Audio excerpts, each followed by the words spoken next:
Each year, thrill seekers come from all over the world to West Virginia's New River Gorge to get an adrenaline fix, and they rarely go away disappointed. Whether it's riding the waves of the New River, climbing the endless wall, or even parachuting off the Western Hemisphere's highest bridge, this place appeals to outdoorsmen of every kind.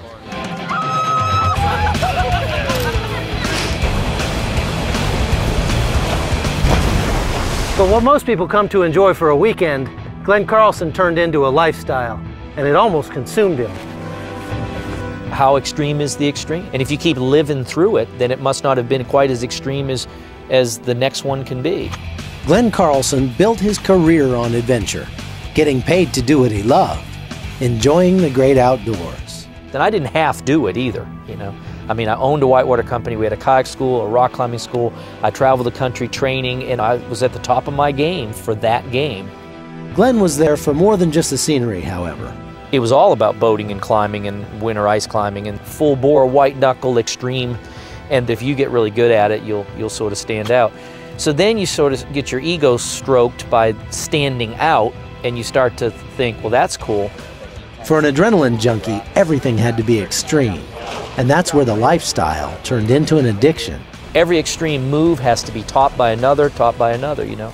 And you just have this whole lifestyle that if it isn't on the up all the time, this just super rush high from the extreme sports to the next trip, to the next activity, the next woman, the next party, the next whatever, nothing fulfills, nothing sustains.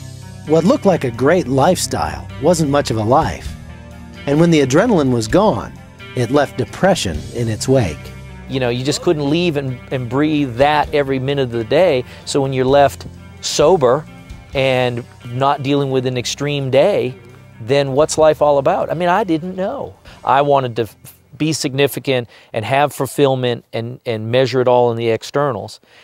And I remember it very clearly as the despair of how much further can you go? I'm doing this every day for a living and it isn't fulfilling, and I have this awful, shameful past and I know it's sinful.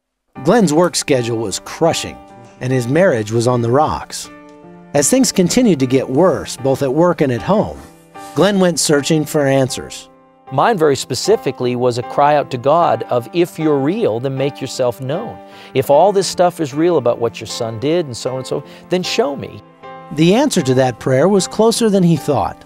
I had a neighbor that clearly shared where his peace came from, but he also was the first one to explain to me that he lived with the Holy Spirit inside him and had a power that was greater than me and could look me in the eye and say, you're always trying to do it on your own. Why don't you read this? And he challenged me to read the book of John 3 times. Glenn was still skeptical. And the first time I was just, reading through it. And the second time and the third time, the Lord had a hold of me.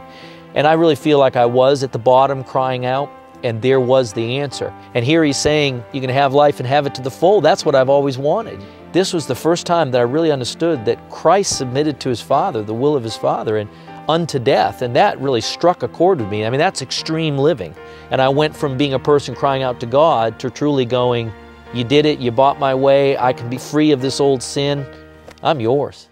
That surrender made all the difference. Glenn sold his business, changing his lifestyle and his priorities. The effects of those changes are evident in his life today. Yeah, I can quit running, I can quit being obsessed with getting as much of it as fast as I can, and just an internal peace and a fulfillment and a joy that's just, yeah, I don't have to chase everything so hard with both hands anymore.